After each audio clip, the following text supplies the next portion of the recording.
बोलो वृंदावन बिहारी लाल की जय। जय जय श्री राधे।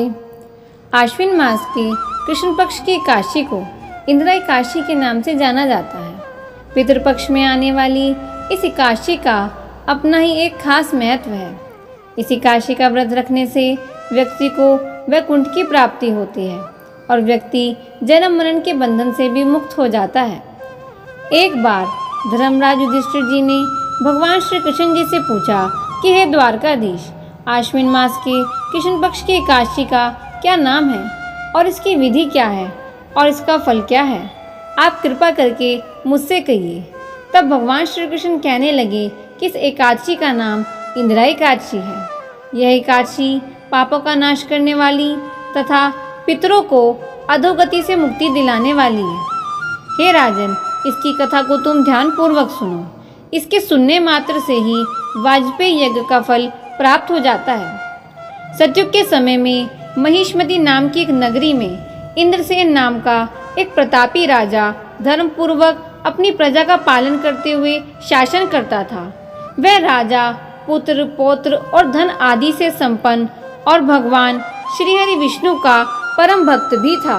एक दिन राजा के दरबार में महासभा का आयोजन चल रहा था कि वहां पर देवऋषि नारद जी आ पहुंचे। नारद जी को देखकर राजा ने उठकर नमन किया और उन्हें आदर के साथ आसन ग्रहण करने के लिए कहा।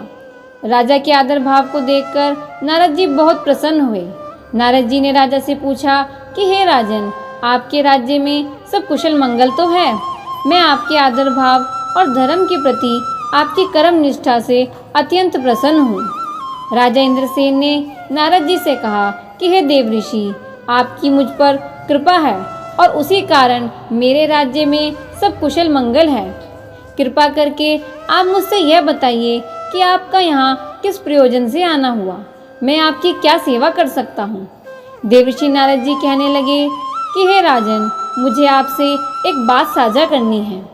बात यह है कि जब मैं ब्रह्मलोक से यमलोक की ओर प्रस्थान कर रहा था तो मैंने यमराज की नगरी में आपके पिताश्री को देखा। आपके पिताश्री एक महान ज्ञानी राजा थे। ज्ञानी होने के साथ साथ ही वे एक दानी और धर्मात्मा भी थे, परंतु एक बार उनका एकादशी का व्रत बिगड़ जाने के कारण वे मृत्यु के बाद यमलोक को गए। मैं यहाँ आपके लिए उनका एक संदेश लेकर आया हूँ। राजा ने देवऋषि नारद जी से उत्सुक होकर कहा कि हे देवऋषि, आप मेरे लिए क्या संदेश लाए हैं, कृपा करके मुझसे कहिए।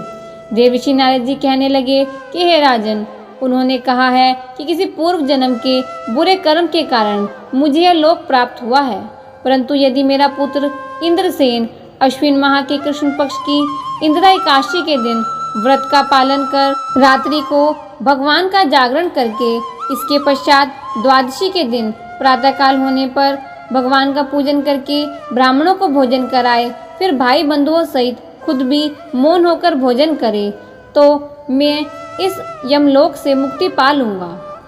नारद जी कहने लगे कि हे राजन, तुम आलस्य से रहित होकर इस इंदिरा एकादशी का व्रत करो, इससे तुम्हारे पिताजी अवश्य ही स्वर्ग लोक को जाएंगे।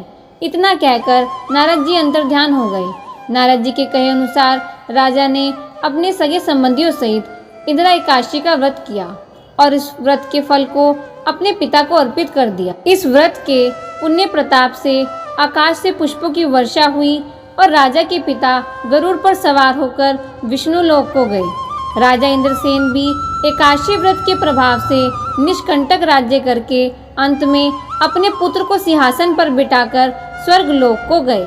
हे युधिष्ठिर, ये इंदिरा एकादशी के व्रत का महात्म्य मैंने तुमसे कहा है। इसे पढ़ने और सुनने से मनुष्य सब पापों से छूट जाते हैं और सब प्रकार के भोगों को भोगकर अंत में वैकुंठ को प्राप्त करते हैं।